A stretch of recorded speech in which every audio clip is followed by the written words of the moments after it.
দক্ষিণ এশিয়ার আকাশে কি নতুন প্রতিযোগিতা শুরু হচ্ছে? একদিকে পাকিস্তান স্বপ্ন দেখাচ্ছে তার আধুনিক প্রজন্মের যুদ্ধ বিমান পিএফএক্স এর, অন্যদিকে ভারতের সীমান্ত জুড়ে ২৫০টি অত্যাধুনিক হাউটজার মোতায়েন করা হয়েছে। একই সময়ে পাকিস্তানের বেলুচিস্তান প্রদেশের মুখ্যমন্ত্রী তিনি ভারত এবং আফগানিস্তানকে নিয়ে বিস্ফোরক মন্তব্য করেছেন। বলেছেন, আফগানিস্তানে থেকে ভারতের বেলুচিস্তানকে বিচ্ছিন্ন করার রসদ যোগাচ্ছে। প্রশ্ন হলো, এগুলো কি বিচ্ছিন্ন ঘটনা নাকি এক সুতোই গেথে দেখার সুযোগ আছে? পাকিস্তান কি সীমান্ত নিরাপত্তা এবং আঞ্চলিক কৌশলের কোনো নতুন বার্তা দিতে চাইছে? পাকিস্তান দাবি করছে তারা খুব শিগগিরই এশিয়ায় অন্যতম বৃহৎ বিমান শক্তিতে পরিণত হবে। আসলে কি সম্ভব? সুপ্রিয় দর্শক, আসসালামু আলাইকুম। আপনাদের সবাইকে টক উইথ সিরাজ ইনসাইটের আজকের আলোচনায় স্বাগত জানাচ্ছি। আপনাদের সঙ্গে আছি আমি সিরাজুল ইসলাম। দর্শক, এতক্ষণ যে বিষয়গুলো বললাম, এই বিষয়গুলো নিয়ে মূলত আজকের আলোচনা। আশা করি দক্ষিণ এবং দক্ষিণ পূর্ব এশিয়ার রাজনীতি, ভূকৌশলগত অনেক সমীকরণ, হিসাব নিকাশ আজকের এই আলোচনা থেকে পরিষ্কার হবে। দর্শক, চলুন বিস্তারিত আলোচনা করি। বলছিলাম পিএফএক্স বিমানের কথা। এটি কি পাকিস্তানের আকাশ যুদ্ধের ভবিষ্যৎ নাকি নিতান্তই উচ্চাভিলাষী পরিকল্পনা?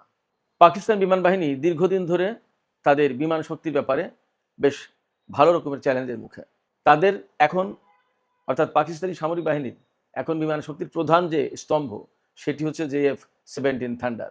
তাদের হাতে F-16 যুদ্ধ বিমান থাকলেও সেগুলোর আধুনিকায়ন করার প্রশ্ন আছে। এ ব্যাপারে যদিও তুরস্কের সাথে তাদের একটা দিন দরবার চলছে, ধারণা করা হচ্ছে তুরস্কের সহযোগিতায় হয়তো F-16 গুলো আধুনিকায়ন করতে পারবে, কিন্তু আমেরিকার সাথে সেই কাজ হচ্ছে না। কেন হচ্ছে না তার অনেকগুলো কারণ থাকতে পারে। প্রকাশ্যে যত যা আসে তার চেয়ে ভেতরেই থেকে যায় অনেক কিছু। হতে পারে চীনের সাথে যে সামরিক সখ্যতা, চীনের সাথে যে পাকিস্তানের সামরিক সম্পর্কের গভীরতা, এই বিষয়টাকে ভারত যেমন ভালো চোখে দেখে না, তেমনি একইভাবে আমেরিকা ভালো চোখে দেখে না। একসময় F-16 যুদ্ধ বিমান পাকিস্তানকে দিলেও সেগুলোর আপগ্রেডেশনের ব্যাপারে কিন্তু আমেরিকা সেইভাবে পজিটিভ রোল প্লে করেনি। যার কারণে পাকিস্তান কিন্তু ধীরে ধীরে চীনের সাথে কারিগরি সহযোগিতায় গেছে, পাকিস্তানে অ্যাসেম্বল করেছে এবং এই যে F-17 থান্ডার বিমান তারা তৈরি করেছে। এছাড়া পাকিস্তান চীনের কাছ থেকে J-10C কিনেছে এবং J-20 কিনতে চায়। আবার J-35 যেটা বানিয়েছে চীন, সেটা পাকিস্তান কিনবে কিনা সেটাই এখন প্রশ্ন। নাকি তারা পিএফএক্স, যেটা ষষ্ঠ প্রজন্মের বিমান বলে পাকিস্তান দাবি করছে, সেটাই তারা গড়ে তুলবে। আদৌ কি পারবে?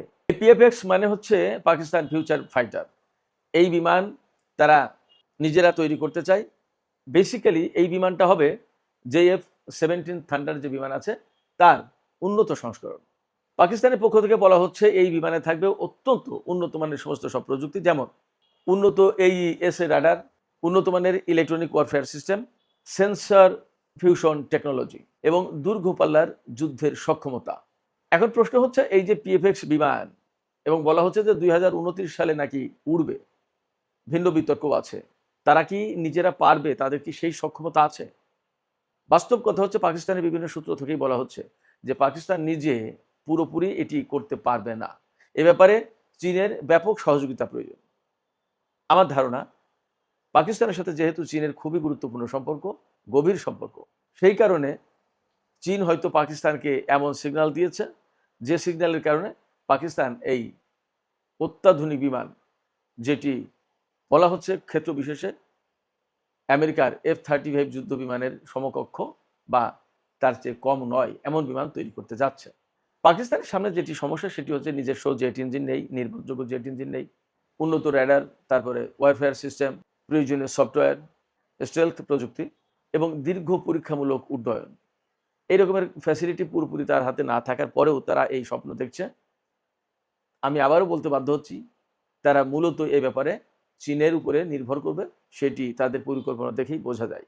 যেহেতু তারা এই প্রকল্প নিয়ে এগিয়ে যাচ্ছে এবং যতদূর জানা যায় এই প্রকল্প অনেকটা এগিয়েছে, সেক্ষেত্রে ধারণাই করা যায় তারা মূলত এই প্রকল্পের মধ্য দিয়ে শুধু বিমানই তৈরি করছে না, তারা একটা বিশেষ বার্তা দিতে চায়। আর সেই বার্তাটা হলো এই, যে এশিয়ার আকাশে পাকিস্তানের বিমান শক্তি হবে অন্যতম বৃহৎ এবং শক্তিশালী বিমান শক্তি। এদিকে ভারতের সীমান্তে আমি শুরুতেই বলেছিলাম যে 250 অত্যাধুনিক হাউটজার মোতায়েন করা হয়েছে। কেন পাকিস্তান এই সময় হঠাৎ করে এগুলো মোতায়েন করলো? তাহলে কি বিশেষ কোনো বার্তা আছে?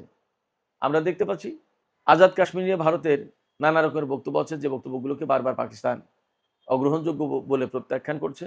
আবার গত বছরের মে মাসে ভারত কিন্তু আকস্মিকভাবেই পাকিস্তানের উপর হামলা চালিয়েছিল।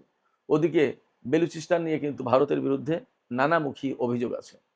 এ সমস্ত সবকিছু মিলে এছাড়া ভারতের পক্ষ থেকেও এই ধরনের দূরপাল্লার গোলাবর্ষণের জন্য বিভিন্ন রকমের ATLGS, K9 বজরা, ধানুষ, M777 এই ধরনের আধুনিক আর্টিলারি যুক্ত করেছে ভারতের সামরিক বাহিনীতে। সম্ভবত এগুলোকেই মোকাবেলা করার জন্য বা এর বিপরীতে পাকিস্তান নিজেদের সামরিক সক্ষমতা প্রকাশ করার জন্য এবং নিজেদের সীমান্ত নিরাপদ রাখার জন্য এই অত্যাধুনিক হাউটজার মোতায়েন করেছে। এবং এটি বলে রাখি, চীন থেকেই আমদানি করা, চীনের থেকে পাকিস্তানকে সরবরাহ করা হয়েছে। শুধু তাই না, পাকিস্তান কিন্তু এই বছর বাজেটে 18% সামরিক বাজেট বাড়িয়েছে। গত বছর যা ছিল তার চেয়ে 18% সামরিক বাজেট বাড়িয়েছে। এটা অনেক বড় ব্যাপার। পাকিস্তানের বাজেটটা কেমন সেটা যদি আমরা শুনি তাহলে বুঝতে পারবো যে আসলে পাকিস্তান তাদের নিরাপত্তা খাতে এই মুহূর্তে কত বেশি গুরুত্ব দিয়েছে। 3 ট্রিলিয়ন রুপি, এই 3 ট্রিলিয়ন রুপি হচ্ছে প্রায় 10.8 বিলিয়ন, অর্থাৎ 1080 কোটি ডলার। 1080 কোটি ডলার।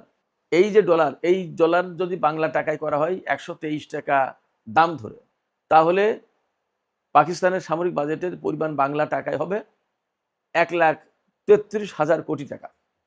1,33,000 কোটি টাকা। সেখানে এবার আমাদের বাংলাদেশের সামরিক বাজেট হচ্ছে মাত্র 43,500 কোটি ডলার।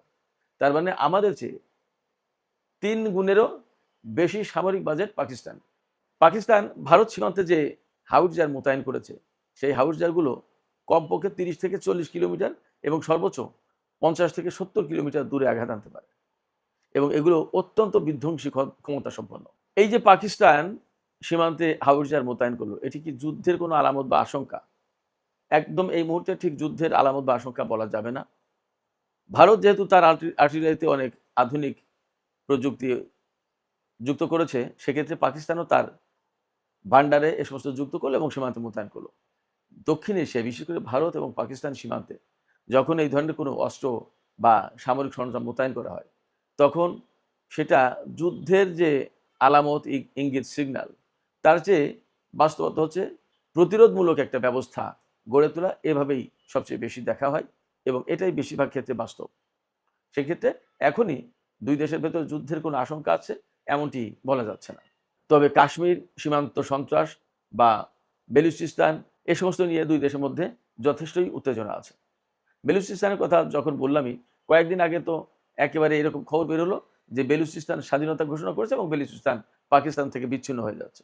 এই ব্যাপারে বেলুচিস্তানের মুখ্যমন্ত্রী মীর সরফরাজ বুকতি তিনি এক সাক্ষাৎকারে বলেছেন যে একদম সরাসরি অভিযোগ করেছেন যে বেলুচিস্তানের যে আন্দোলন বা বিচ্ছিন্নতাবাদী যে সমস্ত কর্মকাণ্ড, এই কর্মকাণ্ডে একেবারে সরাসরি ভারত রসদ যোগাচ্ছে, ভারত উস্কানি দিচ্ছে, ভারত সমর্থন দিচ্ছে, পৃষ্ঠপোষকতা করছে। এবং তিনি একদম পরিষ্কার করে বলেছেন আফগানিস্তানের থেকে ভারতের যে গোয়েন্দা সংস্থা তারা মূলত এই কাজগুলো করছে, বেলুচিস্তানের বিচ্ছিন্নতাবাদী আন্দোলন করছে যারা, তাদেরকে উস্কানি দিচ্ছে, তাদেরকে সমর্থন দিচ্ছে। অর্থাৎ এই বেলুচিস্তানের যারা বিচ্ছিন্নতাবাদী তাদের সাথে মুখ্যমন্ত্রী মীর সরফরাজ কোনো আলোচনায় বসতেও প্রস্তুত নন, তিনি সেভাবে জানিয়েছেন। তিনি আরেকটা গুরুত্বপূর্ণ কথা বলেছেন যে আসলে এই মুহূর্তে এমন কোনো অবস্থা নেই যে বেলুচিস্তান বিচ্ছিন্ন হয়ে যাচ্ছে, শান্ত অবস্থায় আছে বেলুচিস্তান, তা না। কিন্তু এমনও না যে বেলুচিস্তান আলাদা হয়ে যাচ্ছে। তাকে প্রশ্ন করা হয়েছে সাক্ষাৎকারে যে তাহলে বেলুচিস্তান নিয়ে এমন খবর কেন? তখন তিনি খুব পরিষ্কার করে বলেছেন যে বেলুচিস্তান নিয়ে এই যে খবর, এগুলো মূলত মিডিয়ার অনেকটা হাইপ তোলা। কারণ মিডিয়া যদি এইভাবে হাইপ তোলে তাহলে সেই খবরগুলো মানুষ পছন্দ করে, পড়ে, আকর্ষিত হয়, আকর্ষণ বোধ করে। এটা একটা ব্যাপার। আরেকটা ব্যাপার হচ্ছে যে মিডিয়ার একটা একপেশে অপপ্রচার এবং গণমাধ্যমের নেতিবাচক কভারেজ। এই নেতিবাচক কভারেজের কারণে আমি আগেই বললাম যে মানুষ মুখরোচক খবর পড়তে বেশি পছন্দ করে, সেই কাজগুলি বেশি করছেন। উনি বলছেন, মীর সরফরাজ বুকতি তিনি বলছেন, যে আমরা এবছরে 17,000 শিক্ষক নিয়োগ দিয়েছি বেলুচিস্তানে মেধার ভিত্তিতে। এই খবরের কোনো গুরুত্ব নেই। আমরা স্বাস্থ্য খাতে, আমরা শিক্ষা খাতে, আমরা সামাজিক উন্নয়নমূলক কর্মকাণ্ডে প্রচুর পরিমাণে বাজেট ব্যয় করছি এবং নানামুখী উন্নয়ন কর্মকাণ্ড হাতে নেওয়া হয়েছে। সেই সমস্ত কিন্তু প্রচারণা নেই। যখন বেলুচিস্তানের যে সমস্ত বেলুচিস্তান লিবারেশন আর্মি যেটা বা যে সমস্ত বিচ্ছিন্নতাকামী সংগঠন আছে তারা একটু কথা বললেই সেটাকে গুরুত্ব দিয়ে ছাপে বা সেইটাকে গুরুত্ব দিয়ে প্রকাশ করে গণমাধ্যম। এটি গণমাধ্যমেরই সংকট, এটি বেলুচিস্তানের সরকারের সংকট না, বেলুচিস্তানের যে প্রাদেশিক সরকার তাদের সংকট না। তিনি এই কথা বলতে চাইছেন। এখন এই যে বেলুচিস্তানের মুখ্যমন্ত্রী ভারতকে আফগানিস্তানকে দায়ী করলেন, এই জায়গায় আসলে আমি আবারও বলি, আমি প্রায় মাঝে মাঝে বলেছি, আবারও বলি যে ভারত এবং আফগানিস্তান দুটোই কিন্তু পাকিস্তানের দুই পাশের প্রতিবেশী দেশ। আফগানিস্তানের সাথে বিরাট সীমান্ত, ভারতের সাথে বিরাট সীমান্ত পাকিস্তানের। এই দুটো সীমান্তবর্তী দেশের সাথে যদি পাকিস্তানের সম্পর্ক ভালো থাকতো বা এই তিনটি দেশের সম্পর্ক যদি অনেক বেশি উন্নত হতো তাহলে কতই না ভালো হতো এবং মধ্য এশিয়ার সাথে দক্ষিণ এশিয়ার একটা বিরাট চমৎকার যোগাযোগের একটা ব্যবস্থা হতে পারত। কিন্তু দুঃখজনক হচ্ছে যে আফগানিস্তান, পাকিস্তান এবং ভারত এই তিনটি দেশকে কখনোই একটা জায়গায় আনা গেল না, এক সীমারেখায় তারা কখনো আসলো না এবং হয়তো তাদেরকে আসতে দেয়া হলো না। যেভাবেই হোক এই সংকটের কারণে আসলে আমরা মনে হয় দক্ষিণ এশিয়া, দক্ষিণ পূর্ব এশিয়া এবং মধ্য এশিয়া এই বিরাট একটা অঞ্চল এই রাজনীতির কারণে, এই যে ভারত, পাকিস্তান এবং আফগানিস্তান, বেলুচিস্তান, গোয়াদার বন্দর, এই যে ভূগোলটা, এই ভূগোলটা, এই ঐতিহাসিক অবস্থান, এই কৌশলগত অবস্থানের কারণে বা সংকটের কারণে আসলে দক্ষিণ পূর্ব বা দক্ষিণ এশিয়া বা মধ্য এশিয়া যেভাবে ডেভেলপ হতে পারতো, যা পেতে পারতো বা যেভাবে উন্নত হওয়ার কথা ছিল তা হওয়া গেল না, হতে পারলো না। এখানে আসলে কার বেশি দায়ী, কার দায়ী না, সেটা হয়তো আরও অনেক পরেই বোঝা যাবে। কিন্তু ততদিনে আমরা কতদূর পিছিয়ে যাব সেটাই সবচেয়ে বড় প্রশ্ন। দর্শক, আজকের আলোচনা এখানে শেষ করতে চাই। আলোচনার শেষে আপনাদের কাছেই মতামত জানতে চাই। এই যে বেলুচিস্তান নিয়ে পাকিস্তান, ভারত এবং আফগানিস্তানকে জড়িয়ে অভিযোগ করে বেলুচিস্তানের মুখ্যমন্ত্রী, এই অভিযোগ কতটুকু সত্য? অর্থাৎ ভারত এবং আফগানিস্তান কি আসলে বেলুচিস্তানকে পাকিস্তান থেকে বিচ্ছিন্ন হওয়ার আন্দোলনে রসদ যোগাচ্ছে, উস্কানি দিচ্ছে, নাকি এটা নিতান্তই পাকিস্তান শত্রুতার বশে ভারত এবং আফগানিস্তানকে দায়ী করছে? আপনাদের মতামত কি? আপনারা যা জানেন তথ্যের ভিত্তিতে মোটামুটি বলতে পারেন। আপনাদের কাছে মতামত প্রত্যাশা করছি। সুপ্রিয় দর্শক, আজকের টক উইথ সিরাজ ইনসাইটের আলোচনা এখানে শেষ করতে চাই।